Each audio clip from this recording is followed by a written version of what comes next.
Alors voyons donc maintenant la notion de verrou. Le principe est le suivant, le verrou permet de pallier les risques liés aux accès simultanés. Donc dès que vous avez plusieurs applications qui essayent d'accéder à la même base de données, il bloque temporairement l'accès à certaines données. Donc vous avez par défaut des verrous, ce qu'on appelle des verrous implicites qui sont gérés automatiquement par le SGBDR parce que ce sont des verrous qu'on peut prévoir à l'avance, que le SGBDR peut prévoir. Par exemple, quand vous faites un alter table, il ne faut pas qu'en même temps il y ait des opérations sur la table qui soient faites, puisque vous êtes en train de modifier carrément la structure de la table. Donc là, le SGBDR sur un alter table est capable de placer automatiquement un verrou, vous n'avez pas besoin de le gérer par vous-même. Après, il y a la notion de verrou explicite, ce sont les verrous qui nous intéressent ici.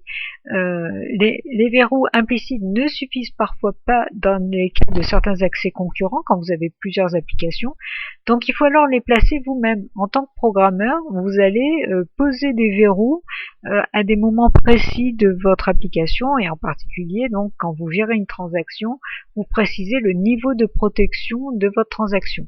Alors comme je l'ai dit dans la première partie de cette présentation, la pose de verrou nécessite une réflexion poussée. Il faut trouver le verrou le plus adapté pour protéger l'intégrité des données en limitant les problèmes de performance. Donc il va falloir trouver un compromis entre les deux. Alors voyons justement ces deux notions.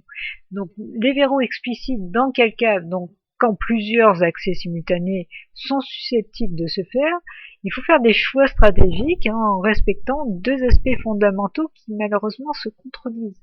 Vous avez d'abord la disponibilité de l'information, il faut absolument ne pas bloquer tout le monde parce qu'une personne travaille, par exemple, ne pas arrêter toutes les connexions à la SNCF quand une personne fait une réservation, et en même temps, il faut garder la cohérence de l'information, c'est-à-dire ne pas rendre les données incohérentes en tenant compte de plusieurs demandes en concurrence en même temps. Par exemple, ne pas donner la même place de train à deux personnes. Donc vous, en tant que programmeur, il faudra trouver le niveau de verrou le plus adapté pour respecter ces deux notions. Alors, pour trouver le verrou le plus adapté, il va falloir faire en sorte que suivant les traitements que vous avez à faire dans votre base de données, vous n'ayez pas trois cas de lecture qui posent problème et que l'on va détailler maintenant. Alors le premier cas, c'est la lecture seule. C'est la pire de toutes et c'est celle qui est la plus facile à éviter. C'est la lecture de données écrite par une transaction concurrente non validée. Donc là, il suffit d'interdire de lire les informations qui n'ont pas été committées.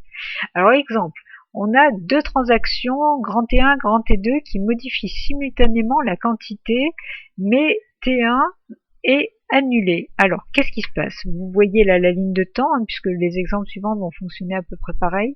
Donc vous avez le temps 0, temps 1, temps 2, etc. Vous avez l'état de la variable quantité, on va voir son évolution au cours du temps. Et puis vous avez la transaction grand T1 et la transaction grand T2. Alors imaginons qu'au départ, quantité vaut 1000. Et puis la transaction grand T1 démarre et elle lit quantité, donc elle va lire la valeur 1000. Ensuite, elle ajoute 3000 à cette valeur, donc dans quantité, on va avoir 4000. Et elle fait un update de la table qui contient quantité, donc elle va écrire quantité dans la base de données, donc ça va être les 4000 qui vont être écrits. Si jamais une deuxième transaction démarre et peut voir ce qui a été fait dans la transaction 1 sans même que la transaction 1 ait committé, la lecture de quantité va récupérer 4000, puisque transaction 1 vient de faire un update en mettant 4000 dans quantité. Du coup, quantité, si jamais la transaction 2 fait quantité plus 500, on va obtenir 4500. Imaginons que la transaction 2 finisse par écrire ces 4500 et faire un commit, on va avoir 4500 qui vont être réellement écrits dans la base de données. Je vous rappelle que les 4000 précédents, ils étaient temporairement écrits puisque la transaction 1 n'avait pas encore commité. Par contre, la transaction 2 ayant commité, les 4500 sont vraiment dans la base. Donc à la fin des transactions 1 et 2, on a bien 4500, même si la transaction 1 fait un rollback. Or, si elle fait un rollback, c'est qu'elle ne veut plus ajouter les 3000. Si elle ne veut plus ajouter les 3000, ça veut dire que normalement on devrait revenir à l'état 1000. Et puisque la transaction 2 a ajouté 500, officiellement on aurait dû avoir 1500, or on obtient 4500. Donc ça, c'est suite à la lecture sale d'informations qui n'ont pas été encore committées qu'on peut avoir ce cas de problème. Deuxième cas, c'est la lecture non reproductible. Alors, une même requête répétée donne des résultats différents, alors qu'on s'y attend pas. Donc on reprend notre ligne de temps. T1 a besoin de lire 2 fois quantité dans la même transaction, mais entre-temps, quantité a été modifiée et T1 comprend pas pourquoi. Alors, comment ça se passe? On a 1000 au départ. T1 lit quantité, donc il lit 1000. Il fait différents traitements, pourquoi pas avec quantité. Et il a besoin de lire une deuxième fois quantité pour une raison ou une autre.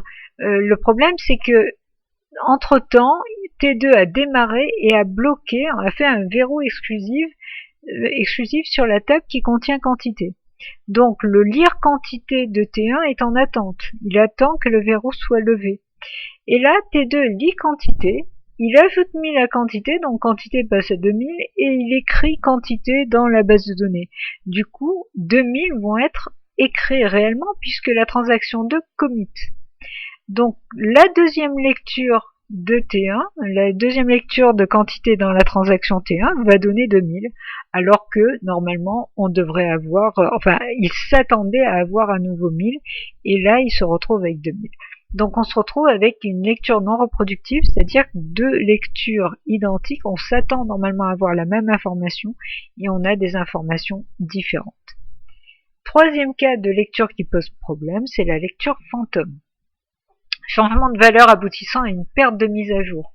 Donc cette fois-ci, on a toujours nos transactions T1 et T2 qui modifient simultanément la quantité. Alors, on a quantité à 1000, T1 lit cette valeur, donc il lit 1000, T2 démarre et lit cette valeur, il lit 1000 aussi, pas de souci. T1 ajoute 3000 et commit, donc du coup quantité passe à 4000, et comme ça a été commité, c'est vraiment enregistré dans la base de données. Et puis transaction T2 qui avait lu 1000 va ajouter 500 aux 1000 qu'il a lu. Donc il obtient 1500 et puis il commit aussi. Puisqu'il écrit quantité, il écrit 1500 et il commit. Du coup, on a 1500 au final dans quantité. Les 3000 qui avaient été ajoutés entre-temps à T1 ont été perdus.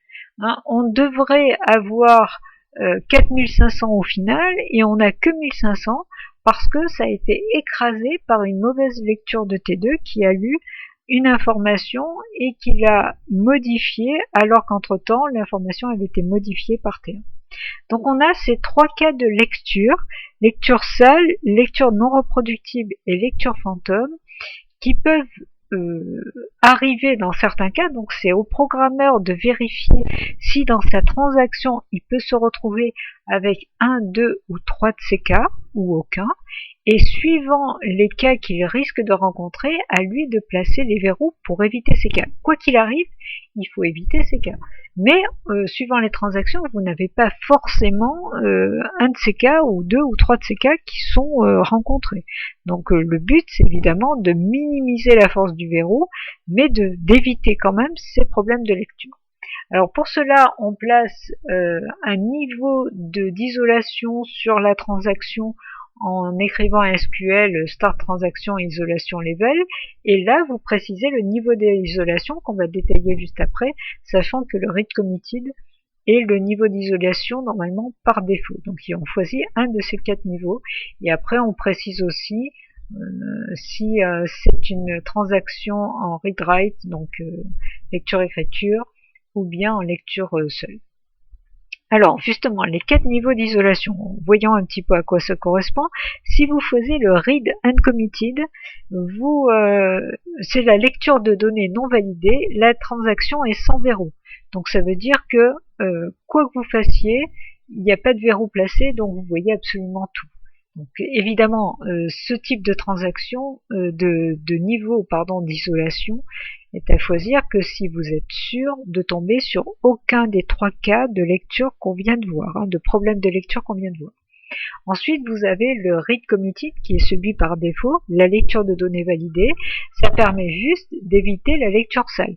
Donc vous ne choisissez ce niveau d'isolation que si vous ne risquez pas de rencontrer des lectures non reproductibles ou des lectures fantômes dans votre transaction. S'il ne peut y avoir que des problèmes de lecture sale, vous mettez le read committee. C'est vrai que c'est celui qui est choisi par défaut parce que très souvent on est dans ce cas-là. Mais on peut avoir besoin d'avoir des niveaux supérieurs. Donc une instruction voit seulement les lignes validées avant qu'elle commence. Après, vous avez le repeatable read, la lecture répétée. Donc ça évite la lecture sale, donc le niveau précédent, plus la lecture non reproductible. Donc c'est un niveau supérieur, c'est plus fort comme verrou. Toute instruction de la transaction ne peut voir que les lignes validées avant le début de la transaction.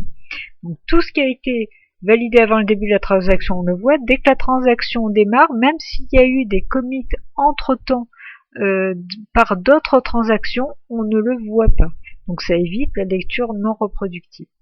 Et enfin, le niveau le plus fort, c'est le niveau sérialisable qui évidemment évite les 3 problèmes de lecture et donc aussi la lecture fantôme. Donc aucune transaction ne peut être exécutée en même temps que la transaction en cours. Là, vous êtes au niveau de protection le plus haut. Évidemment, c'est le niveau le plus lent pour l'exécution, parce que ça veut dire que quelqu'un qui essaye de faire une manipulation sur la base de données ou sur la table ou sur les tables concernées par la transaction, eh bien la transaction qui va être lancée va être obligée d'attendre la fin d'exécution de l'autre transaction. Alors les verrous peuvent être placés aussi de façon précise sur une table ou sur une ligne. Dans chaque transaction, on peut aller donc de façon plus fine, de façon à mettre un verrou, on va dire, plus large au niveau de la transaction, faire en sorte de bloquer le moins possible la transaction complète, parce que parfois, dans la transaction, c'est juste une instruction ou 2 instructions sur lesquelles il va falloir faire attention. Donc il est possible de placer des verrous explicites sur une table, voire même une ligne. Le verrou sur table, c'est un lock table, le nom de la table, et vous précisez le mode de verrou. Donc le mode de verrou peut prendre des tas de valeurs, ça dépend des SGBDR, donc on peut mettre interdiction de lecture, interdiction d'écriture, etc. Enfin il y a des tas de nuances possibles. Vous pouvez retrouver à cette adresse, bon là ce sont des exemples pris sous PostgreSQL, à cette adresse vous pouvez retrouver le détail des définitions des différents verrous que vous pouvez mettre sur une table. Un verrou est levé automatiquement à la fin de la transaction. Et puis, les verrous qui peuvent être sur une ligne d'une table, ils sont implicites, cependant il est possible de faire par exemple un select, alors select, étoile, fond, machin, for update.